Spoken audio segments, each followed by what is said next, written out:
అచ్చమైన గ్రామీణ వాతావరణానికి స్వచ్ఛమైన పండుగ సంక్రాంతి. రైతు పండించిన పంట చేతికొచ్చిన తర్వాత బంధువులను ఇంటికి పిలిపించి సరదాగా అందరినీ కలిపే పండుగ.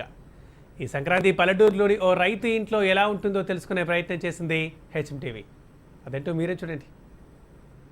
ధాన్యం సిరులు ఇంటికి చేరిన వేళ రైతు ముంగిట సంక్రాంతి ఎలా జరుగుతుంది?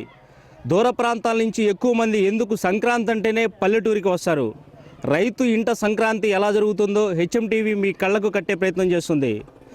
ఇక్కడ ఏదైతే కడియం సమీపంలో మాధవరాయుడు పాలెంలో ఉన్నాం, మనం చంటి గారి ఇంటి దగ్గర ఉన్నాం. ఒక రైతు ఇంట సంక్రాంతి వేడుకలు ఎలా జరుపుకుంటారు, దూర ప్రాంతం నుంచి బంధువులంతా కూడా వచ్చి ఇంటి దగ్గర ఎంత కోలాహలం నెలకొంటుంది, సంక్రాంతి అంటే పల్లెటూరులో ఎలా జరుగుతుందో రండి చూద్దాం. ఇది తూర్పుగోదావరి జిల్లాలోని కడియం దగ్గరున్న మాధవరాయుడు పాలెం. పల్లెటూరులోని రైతు కుటుంబంలో సంక్రాంతి ఎలా జరుగుతోంది అనేది హెచ్ఎంటీవీ తెలుసుకునే ప్రయత్నం చేసింది. ఈయన పేరు అన్నందేవుల చంటి. రైతు కుటుంబంలో పుట్టాడు. ప్రతి ఏడాదిలా కాకుండా సంక్రాంతి పండుగను వినూత్నంగా నిర్వహించాలని సంకల్పించాడు. కొడుకు, కోడలు, కూతురు, అల్లుడితో తమ బంధువులందరినీ సంక్రాంతి పండుగకు ఇంటికి ఆహ్వానించాడు. సుదూర ప్రాంతాల్లో బిజీగా జీవితాలు అలవాటు పడ్డవారు కూడా రైతు అన్నందేవుల చంటి ఇంటికి చేరారు. గ్రామీణ వాతావరణం ఉట్టిపడేలా ఇంటిని అందంగా అలంకరించారు. 3 రోజుల పాటు ఉమ్మడి కుటుంబం వాతావరణం ఎలా చాటు చెప్పారు అన్నందేవుల చంటి?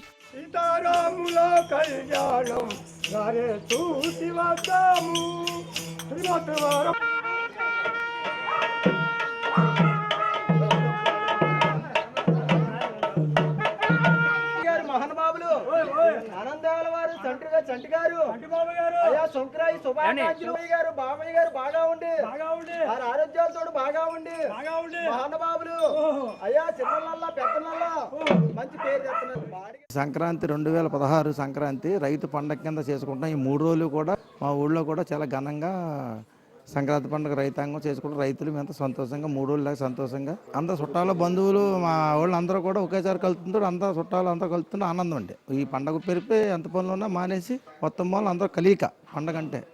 రైతులకు ఒడిదొడుకులు కష్టాలుంటాయి. పంట చేతికందితే వరి రాసులు ఇంటికి చేరుతాయి. ఆరుగాలం కష్టపడ్డ రైతుకు సంక్రాంతి పండుగ వస్తే మొత్తం మర్చిపోతాడు. పండుగ సందర్భంగా బంధువులు, కుటుంబ సభ్యులతో గడుపుతూ సాంప్రదాయ పందాలు ఆడుతూ సంక్రాంతిని నిర్వహించుకుంటున్నారు. అన్నందేవుల చంటి ఇంటికి వెళ్తే సంక్రాంతి సమయంలో రైతు ఇంట్లో సందడి ఎలా ఉంటోంది కళ్లకు కట్టినట్టు కనిపిస్తుంది. కూతురు, అల్లుడు, కొడుకు, కోడలు పండగకు ఇంట్లో ఉంటే ఆ ఆనందమే వేరు.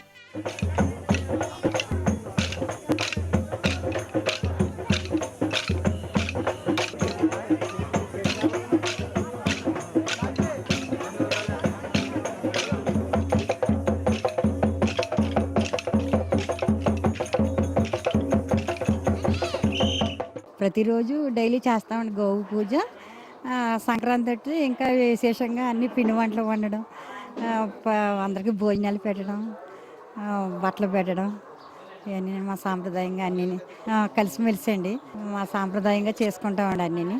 కాంక్రీట్ జంగిల్లో నివసించే బంధువులకు ఫోన్లో మాట్లాడే సమయం కూడా దొరకదు. ఒక్కోసారి ఫోన్ మాట్లాడే అవకాశం కూడా దొరకని పరిస్థితి. కానీ సంక్రాంతికి మాత్రం అన్ని పనులను పక్కన పెట్టేసి పల్లెటూరి పండుగను ఎంజాయ్ చేసేందుకు మాధవరాయుడు పాలెంకి వచ్చారు బంధువులు. సంక్రాంతి అంటే ఈ సంవత్సరం చాలా బాగా అన్ని రోజుల కంటే ఈ సంవత్సరం ఎక్కువగా మా చిన్నాన్నగారి ఇంట్లో జరుపుకున్నాం. కొత్తగా రంగవల్లికలు అల్లుకుని గొబ్బెమ్మలు అవి పెట్టుకుని ప్రతి సంవత్సరం ఉంటుంది, కానీ ఈ సంవత్సరం ఇంకా కొత్తగా ఇంటికి కొత్త అల్లుళ్ళు రావడం, పిండి వంటలు అవి చేసుకోవడం, ఈ 3 రోజులు చాలా బాగా ఎంజాయ్ చేశాం. పూలమాలలు, మామిడి తోరణాలు, అరటి గెలలు రైతు అన్నందేవుల చంటి ఇంటికి స్వాగతం పలుకుతాయి. అందమైన రంగులతో ఉన్న ఇల్లు బంధువులను ఇంట్లోనే ఉండిపోయేలా ఆకర్షిస్తాయి. రైతు ఇంటి ముంగిళ్లలో అందమైన రంగవల్లులు వేస్తూ పల్లెటూరి సాంప్రదాయాన్ని ఇంటి లోగిళ్లలోకి తీసుకువస్తుంది. పండుగ సందర్భంగా బంధువులు, ఆత్మీయులు, మిత్రులను ఆప్యాయంగా పలకరించి వారితో సరదాగా గడిపి పాత జ్ఞాపకాలను నెమరేసుకుంటున్నారు అన్నందేవుల చంటి. దీంతో రైతు ఇంట్లో సంక్రాంతి సందడి స్పష్టంగా కనిపిస్తోంది. సంక్రాంతి వచ్చిందే తుమ్మెదా, సరదాలు తెచ్చిందే తుమ్మెదా, కొత్త ధాన్యాలతో కోడి. సంక్రాంతిలో 3 రోజులకు ఒక్కో రోజుకి ఒక్కో విశిష్టత ఉంది. ఇందులో భాగంగానే వివిధ రకాల పిండి వంటలతో ఇంటికి వచ్చిన వారికి వడ్డించి సంతోషపరుస్తారు. పశువులకు పూజలు చేసి తమ రుణాన్ని తీర్చుకుంటున్నారు రైతు అన్నందేవుల చంటి.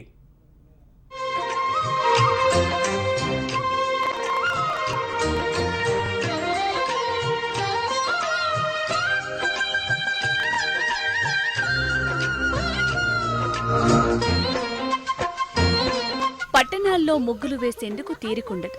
తీరిక ఉన్నా ముగ్గు వేయాలంటే స్థలం ఉండదు. అదే పల్లెటూరైతే ఎంత పెద్ద ముగ్గైనా వేసుకోవచ్చు. ఆవు పేడతో తెల్లవారుజామునే కళ్ళాపి చల్లి ముగ్గులతో లోగిళ్లను అందంగా తయారు చేస్తారు. ఈ మాసం మొత్తం ముగ్గులతో అందంగా ఇంటిని తీర్చిదిద్దుతారు. వివిధ డిజైన్లలో ఉన్న ముగ్గులకు రంగులు వేసి పల్లెటూరి వాతావరణం ఇలా ఉంటుందని వాటిని తీర్చిదిద్దుతారు. ఒక వీధిలో ఉన్న ముగ్గులు మరొక వీధిలో కనిపించవు. భోగి ముగ్గు, సంక్రాంతి ముగ్గు, కనుమ ముగ్గులను ప్రత్యేకంగా ఆకర్షణీయమైన రంగులతో వేస్తారు. ఈ మాసంలో గొబ్బెమ్మలను కొలవటం కూడా ఆచారం. గొబ్బెమ్మ అంటే భూమాత. అందుకు గొబ్బెమ్మలు పెట్టడం ద్వారా సకల సౌఖ్యాలు కలుగుతాయని నమ్ముతారు.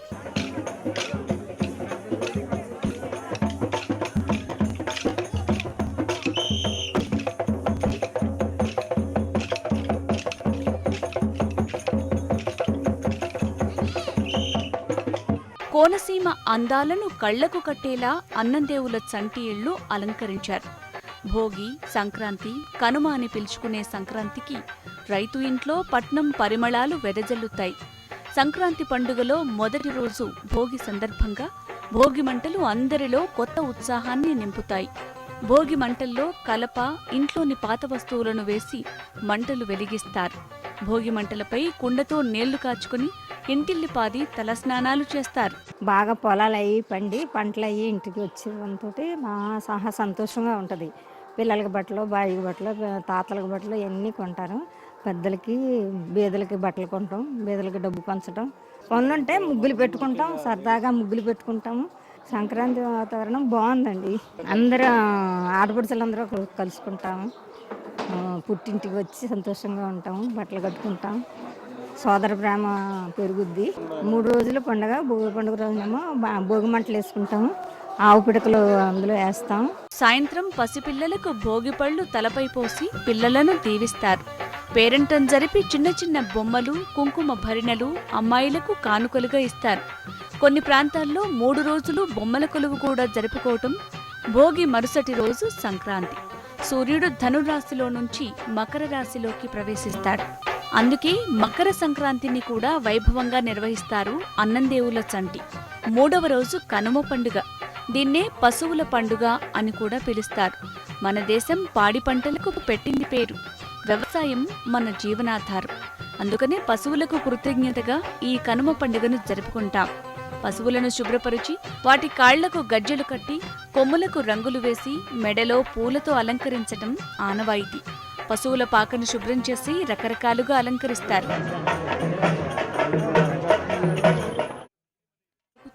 పశు సంపదే వ్యవసాయానికి ఆధారం.